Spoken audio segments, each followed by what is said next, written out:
Hello everyone and welcome back to my channel. आज का जो हमारा टॉपिक है वो है सिटीजनशिप।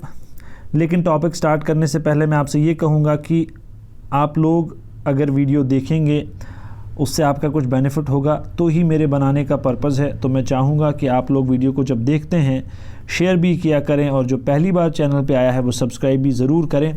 मैं आपको बिल्कुल एग्ज़ाम स्पेसिफिक करवा रहा हूँ क्योंकि हमारे पास सिर्फ 30 से 40 दिन बचे हैं, इसलिए मैं बिल्कुल शॉर्टकट में जितना शॉर्टकट पॉसिबल हो सकता है और जितना आपको चाहिए, ज़रूरत जितना है, विदाउट एनी स्टोरी मैं आपके सामने लेके आता हूं। तो मैं चाहूँगा कि आप लोग इसको ज़रूर देखें और शेयर भी करें। तो चलिए स्टार्ट करते हैं। अब सबसे पहले सिटीज़न कौन होता है? सिटीज़न वो होता है कि जिसको किसी कंट्री का कॉन्स्टिट्यूशन जो है रिकॉग्नाइज़ करेगा और जो उस कॉन्स्टिट्यूशन में राइट्स एनश्राइंड हैं वो उसको एंजॉय कर सकता है, उसे हम सिटीज़न कहते हैं। ये खाली ऐसे ही नॉलेज के लिए है। अब ये मैंने आपको बता दिया, जैसे आर्टिकल 15 है, 16 है, 19, 29, 30 ये उसको मिल सकता है। राइट टू वोट उसके पास है, ठीक है। वो इलेक्शन कंटेस्ट कर सकता है, एमपी का, एमएलए का, बाकी जो भी इलेक्शंस हैं। वो प्रेसिडेंट का office, vice president, supreme court का जज वगैरह वगैरह बन सकता है, ठीक है। अब यहाँ पे एक छोटा सा एक्सेप्शन है कि इंडिया के अंदर सिटीज़न जो है बाय बर्थ या नेचुरलाइजेशन क्या है? ये एक सिटीजनशिप एक्वायर करने का एक प्रोसेस है। चाहे वो बाय बर्थ सिटीज़न है या बाय नेचुरलाइजेशन सिटीज़न है, वो दोनों केसेस में प्रेसिडेंट के ऑफिस के लिए एलिजिबल है। लेकिन यूएसए में ऐसा नहीं है। यूएसए में सिर्फ सिटीज़न बाय बर्थ ही जो है ऑफिस ऑफ प्रेसिडेंट के लिए एलिजिबल है, ठीक है।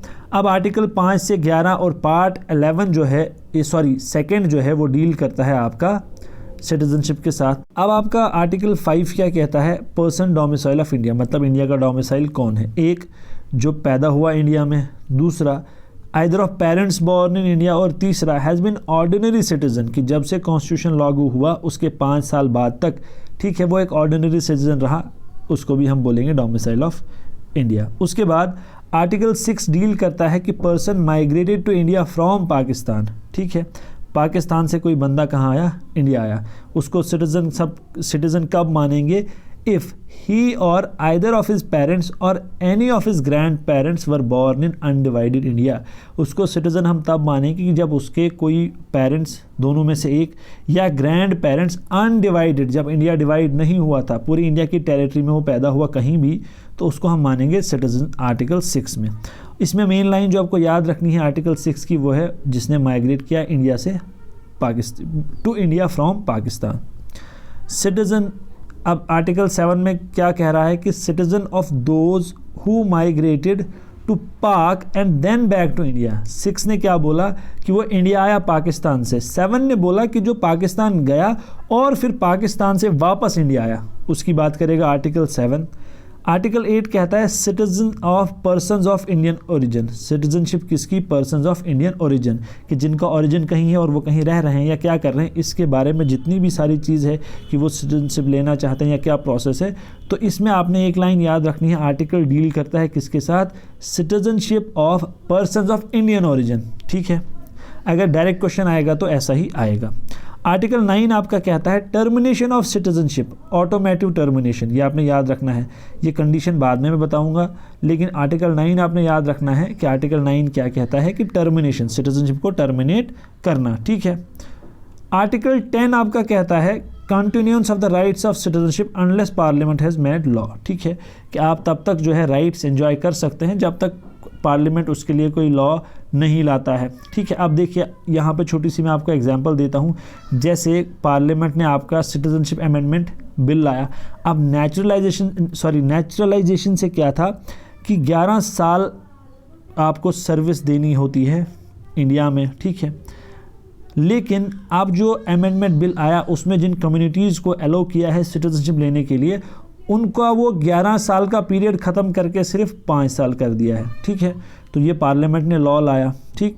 आर्टिकल 11 कहता है कि parliament to regulate the right of citizenship by law. मैंने आपको पहले ही कहा है कि जो मैक्सिमम मेजॉरिटी चीज़ें हैं, जैसे हमने यूनियन एंड टेरिटरीज़ के बारे में भी पढ़ा था कि स्टेट को डिमिनिश करना, नाम बदलना, एरिया इंक्रीज डिक्रीज क्या करना, वो सब किसके पास है? तो सारी मेजॉरिटी पावर्स आपकी कहाँ होती है? पार्लियामेंट के पास। अब सिटीजनशिप एक्ट 1955 क्या बोल रहा है आपको कि acquisition and loss of citizenship after the commencement of constitution. अब ये तो वो लोग थे जो हमने ऊपर पढ़े, डोमिसाइल ऑफ इंडिया जो हैं सिटीज़न, ठीक है, वो 3 कंडीशन फुलफ़िल कर रहे हैं। अब कोई लेना चाह रहा है सिटीज़नशिप, ठीक है, उसके लिए क्या क्या तरीके हैं, लॉस ऑफ सिटीजनशिप उसका क्या क्या प्रोसेस है वो भी हम देखेंगे। सबसे पहले हम देखेंगे एक्विजिशन ऑफ सिटीजनशिप, ठीक है। सबसे पहले आपका आता है बाय बर्थ, है ना, कि पैदा हुआ यहाँ पे। अ person born in India, India में पैदा हुआ कब? 26 जनवरी 1950 से जुलाई 1, 1927 तक, ठीक है, irrespective of the nationality of his parents. अगर वो 26 जनवरी 1950 से लेके जुलाई 1, 1987 तक इंडिया के अंदर पैदा होता है तो उसके पेरेंट्स कहीं के भी हों, फ़र्क नहीं पड़ता। फिर 1 जुलाई 1987 के बाद क्या बोला, इसमें चेंज आया, बोला कि either of his parents is a citizen, दोनों में से, माँ या बाप दोनों में से कोई एक इंडिया का सिटीज़न होना चाहिए। उसके बाद दिसंबर 3, 2004 ऑनवर्ड्स ये बोला कि इफ़ ओनली इफ़ बोथ और one of the parent is a citizen, दोनों या दोनों में से कोई एक सिटीज़न है, लेकिन जो दूसरा होगा पेरेंट वो इलीगल माइग्रेंट नहीं होना चाहिए। अगर उसकी मदर जो है वो सिटीज़न है तो फादर इलीगल माइग्रेंट नहीं होना चाहिए। अगर फादर सिटीज़न है तो मदर इलीगल माइग्रेंट नहीं होनी चाहिए at the time of their birth, ठीक है। उसके बाद the children of foreign diplomats posted in India and enemy aliens can not acquire citizenship by birth. अगर एक्सेप्शन में क्वेश्चन आता है, आपसे पूछा जाता है कि नीचे जो हमने आपको 4 ऑप्शंस दिए हैं, इनमें से कौन से ऐसे लोग हैं जो Indian citizenship by birth acquire नहीं कर सकते, वो आपका आएगा चिल्ड्रन ऑफ फॉरेन डिप्लोमेट्स और एनिमी एलियंस, ठीक है। फिर आता है बाय डिसेंट। इसमें क्या है कि पहले वाले में हमने बात की बर्थ में कि a person born in India, descent में आपकी बात होती है a person born outside India, जो इंडिया से बाहर पैदा हुआ। कब? बिटवीन 26 जनवरी 1950 और दिसंबर 10, 1922 and father was a citizen of India, ठीक है। अब ये बच्चा अगर पैदा हुआ इस पीरियड में, कहाँ? बाहर, लेकिन फादर इसका जो है इंडियन सिटीजन था, एक। दूसरा 10 दिसंबर 1992 के बाद either of his parents is a citizen, तो उसको मिल सकती है। पहले सिर्फ फादर था, अब दोनों में से कोई एक। फिर दिसंबर 3, 2004 onwards unless his birth is recorded at an Indian consulate within 1 year of the date of birth. अब देखो, मान लो कहीं बाहर पैदा हुआ बच्चा, उसके पैदा होने के 1 साल के अंदर अंदर उसने क्या करनी है? रिकॉर्ड करना है, मतलब रजिस्टर करना है, समझो एक हिसाब से उसका नाम किसी भी वहाँ जो इंडियन कॉन्सुलेट होगी उसमें। अब अगर क्या हो जाता है, ये टाइम एक्सपायर हो जाता है, ये 1 साल का टाइम एक्सपायर हो जाता है, तो उसके बाद उसको सेंट्रल गवर्नमेंट की परमिशन लेनी पड़ेगी, ठीक है। ये 3 डेट्स आपने वैसे भी याद रखनी है सब जगह, है ना। दिसंबर 3, 2004, जनवरी 26, 1950 और ऊपर 1987 था, यहाँ पे 1992 है। अब ये जो तीसरा केस था, इसमें आपको क्या करना है कि जब वो बाहर पैदा होता है तो आपको उसके पैदा होने के 1 साल के अंदर अंदर इंडियन कॉन्सुलेट में उसकी बर्थ को रिकॉर्ड करना है, ठीक है। अगर आप ऐसा नहीं करते हैं, 1 साल का टाइम निकल गया, एक्सपायर हो गया टाइम, फिर आपको सेंट्रल गवर्नमेंट की परमिशन लेनी पड़ेगी। उसके बाद थर्ड आता है आपका बाय रजिस्ट्रेशन। अब रजिस्ट्रेशन से आप सिटीजनशिप कैसे एक्वायर कर सकते हैं? आप क्या कर सकते हैं कि सेंट्रल गवर्नमेंट जो है किसी एप्लीकेशन पे register as citizen of India any person not being an illegal migrant, illegal migrant को किसी भी केस में जो है सिटीजनशिप नहीं मिलती है। कब तक? सिटीजनशिप अमेंडमेंट एक्ट जो लाया गया 2019 में, तब तक, ठीक है। अब इसको क्या करना है कि जो भी कंडीशंस पार्लियामेंट ने रखी है वो इसको फुलफ़िल करनी है थ्रू रजिस्ट्रेशन, अगर इसको करना है तो। और दूसरा, साथ साथ इसने क्या करना है कि मैं संविधान की जो है इज़्ज़त करूँगा, देश के प्रति मोहब्बत, ये ना एलिजेंस जो भी होती है, ओथ, ये सब चीज़ें इसको करनी है। रजिस्टर होने से पहले इसको ये करना है, ठीक है। उसके बाद चौथा आता है बाय नेचुरलाइजेशन। अब यहाँ पे कह रहा है कि सेंट्रल गवर्नमेंट में on application grant a certificate of naturalisation to any person. यहाँ पे भी बोला इलीगल माइग्रेंट नहीं होना चाहिए। अब उसके पास नेचुरलाइजेशन में सिटीजनशिप लेने की क्या क्या क्वालिफिकेशंस होनी चाहिए? सबसे पहले कि वो उस कंट्री का रेजिडेंट नहीं होना चाहिए जहाँ इंडिया के लोगों को सिटीजनशिप बाय नेचुरलाइजेशन नहीं मिल सकती है। ये उस कंट्री का सब्जेक्ट नहीं होना चाहिए। दूसरा, ये क्या करना चाहिए कि अगर इसकी रजिस्ट्रेशन एप्लीकेशन एक्सेप्ट हो जाती है तो जिस कंट्री का ये पहले सिटीज़न था उसको इसने क्या करना है, रिनाउंस कर देना है, ठीक है। और तीसरा, ये लंबा ये चीज़ें, इसमें सिर्फ एक याद रखो कि लास्ट 14 ईयर्स जो उसकी रेजिडेंस थी इंडिया के अंदर, तब वो क्या रहा होना चाहिए, तब उसने in the service of government of India और पार्टली वन और पार्टली द अदर, ठीक है, रिजाइड किया हो या सर्विस में हो तो 14 में से 11 साल उसने सर्विस दी होनी चाहिए। अब यही 11 साल का जो पीरियड है, जो नया अमेंडमेंट आया सिटीजनशिप एक्ट में, उसमें 11 से 5 साल कर दिया, वो मैं आपको आगे बताऊंगा, ठीक है। ये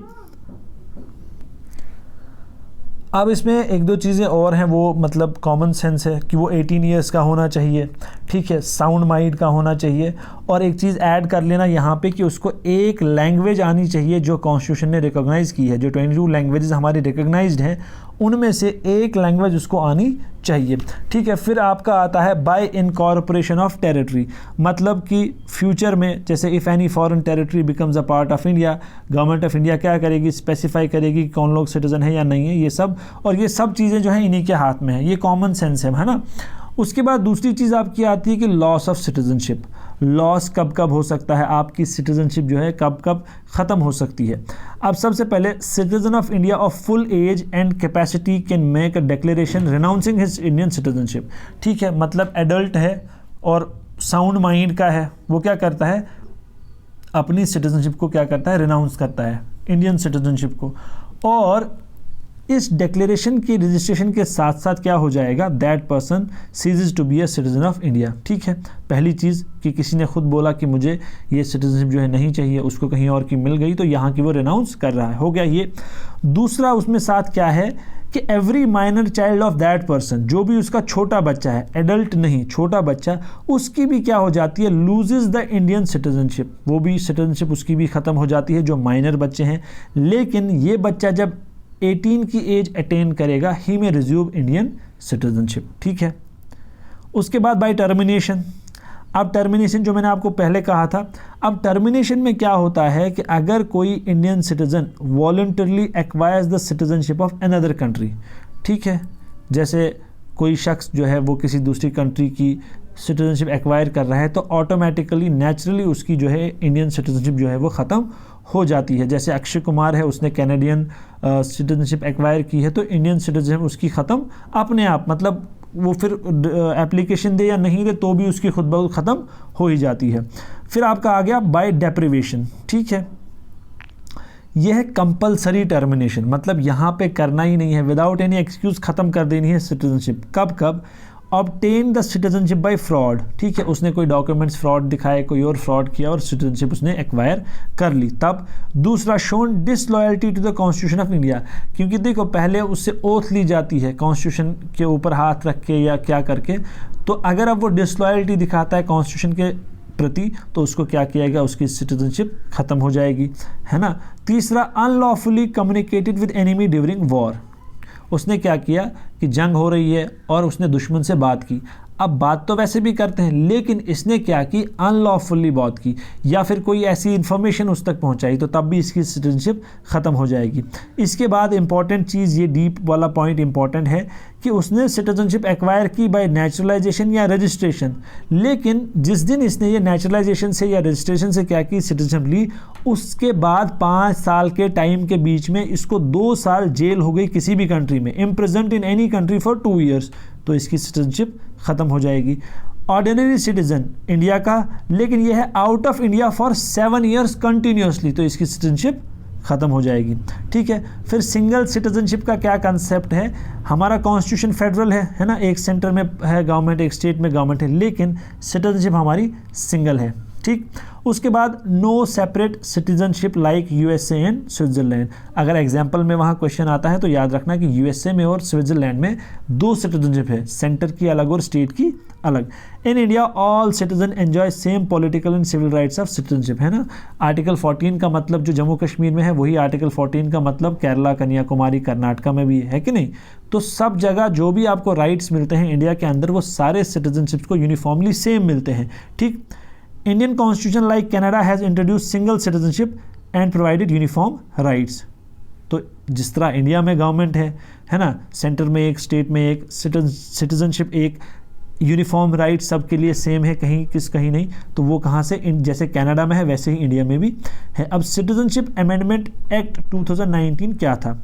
इसने सबसे पहले इलीगल माइग्रेंट्स की डेफिनेशन दी कि कौन, who enters India without a passport और ट्रैवल डॉक्यूमेंट्स, एक चीज़, और दूसरा stage beyond the permitted time. ठीक है, कि उसको टाइम था 1 साल रहने का, है ना, जिसे रहते हैं, फॉरेनर्स भी आते हैं, लेकिन वो उस परमिटेड टाइम के आगे भी रहा तो वो क्या है, इलीगल माइग्रेंट है, और जो विदाउट पासपोर्ट या ट्रैवल डॉक्यूमेंट आता है वो भी है।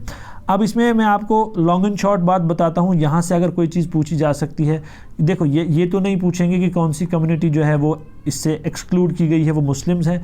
अब एक ही की है तो इस तरह का क्वेश्चन नहीं आएगा, ठीक है, लेकिन डेट आपसे पूछी जा सकती है। अब देखो, Hindu, Sikhs, Buddhist, Jain, Parsis and Christians from Bangladesh, Afghanistan, Pakistan, countries के नाम भी पूछे जा सकते हैं, क्योंकि इंडिया के जो नेबर्स हैं वो बहुत सारे हैं, लेकिन यहाँ सिर्फ 3 को, जैसे म्यांमार है आपका, चाइना है, भूटान है, नेपाल है, ठीक है, पाकिस्तान, अफगानिस्तान, बांग्लादेश ये तो है ही, श्रीलंका है ना, तो ये सारे हैं, तो लेकिन 3 ही कंट्रीज़ हैं, तो इनके नाम याद रखना, बांग्लादेश, अफगानिस्तान और पाकिस्तान। मुस्लिम मेजॉरिटी कंट्रीज़ है तो इस तरह से याद रख लेना कि एक से मुस्लिम एक्सक्लूड है, लेकिन मुस्लिम मेजॉरिटी कंट्रीज से जो है वो जो लोग आएंगे। हु एंटर्ड इंडिया ऑन और बिफोर दिसंबर 31, 2014, दिसंबर 31, 2014 को या फिर उससे पहले जो आए हैं, will not be treated as illegal migrants. अब मैंने जो आपको बोला था 11 साल का जो नेचुरलाइजेशन का टाइम है वो कम करके क्या कर दिया इनके लिए, 5 ईयर्स पीरियड। और इसके साथ साथ जो इनके खिलाफ जो भी इलीगल माइग्रेंट होने पे केसेस या जो सब चीज़ें थी वो सब क्या हो जाएंगी, क्लोज हो जाएंगी, सब खत्म हो जाएंगी। अब ये कहाँ कहाँ अप्लाई नहीं होता है ये प्रोविजन सिटीजनशिप का, एक tribal areas of Assam, Meghalaya, Tripura and Mizoram. ये याद रखना, इसका जो ट्रिक है वो है ATM और M, आसाम, त्रिपुरा, मेघालय और मिजोरम, चारों नॉर्थ ईस्ट में है, तो इस तरह आपको याद रह जाएगा। अब यहाँ तो वैसे भी आपको इजाज़त नहीं होती है जाने की, जैसे हमने फंडामेंटल राइट्स में भी पढ़ा था कि मूवमेंट तो फ्री है, लेकिन ट्राइबल एरियाज़ में आप नहीं जा सकते, है ना। उसके बाद further it will not apply to the inner line areas notified under the Bengal Eastern Frontier Regulation. ये पॉइंट भी याद रख लेना कि कौन कौन, एक तो ऊपर मैंने आपको 4 स्टेट्स के नाम बोले वहाँ, और दूसरा इनर लाइन एरियाज़ जो नोटिफाइड हैं कहाँ, बंगाल ईस्टर्न फ्रंटियर रेगुलेशन 1873 में, ठीक है। इसको जो है अमीन की याद रख सकते हो, AMI और N। A से आपका आ गया अरुणाचल प्रदेश, मिजोरम, मणिपुर और नागालैंड, ठीक है। AMMN है ये, AMIN नहीं है, AMMN। यह आ गया आपका अरुणाचल प्रदेश, मिजोरम, मणिपुर और नागालैंड, ठीक है। अच्छा, अब इसके बाद एक चीज़ और यह है कि cancellation of registration of OCIs, overseas citizenship of India, इनकी कब कब हो सकती है, वही फ्रॉड किया होगा या 5 साल में 2 साल की जेल या उससे ज़्यादा की हुई होगी, ठीक है। और ऐसा लगेगा कि जो इंडिया के मतलब देश हित में बात है कि इनके रजिस्ट्रेशन को कैंसिल करना तो भी कर सकते हैं, ठीक है। और इसने OCI जो ओवरसीज सिटीजन ऑफ इंडिया है, उसने कोई प्रोविज़न जो है एक्ट का उसको वायलेट किया। और एक चीज़ अगर क्वेश्चन आता है कि सिटीजनशिप अमेंडमेंट बिल जो है आपका, ये एक्ट जो है ये क्या कर रहा है, किस एक्ट को जो है अमेंड करने की कोशिश कर रहा है, तो ये कर रहा है सिटीजनशिप एक्ट ऑफ 1955 को। वहाँ पे बहुत सारे ऑप्शंस होंगे क्योंकि अमेंडमेंट हुए हैं, लेकिन अगर ये क्वेश्चन आएगा कि किसको अमेंड करना चाह रहा है तो आपका आएगा सिटीजनशिप एक्ट ऑफ 1955। ये तो आपका सिटीजनशिप के बारे में। तो सपोर्ट करते रहें, वीडियोस देखते रहें, मैं आपके लिए कोशिश करूँगा कि और वीडियोस लाऊं ताकि आपको जो है इजीली हेल्प हो जाए। Thank you and all the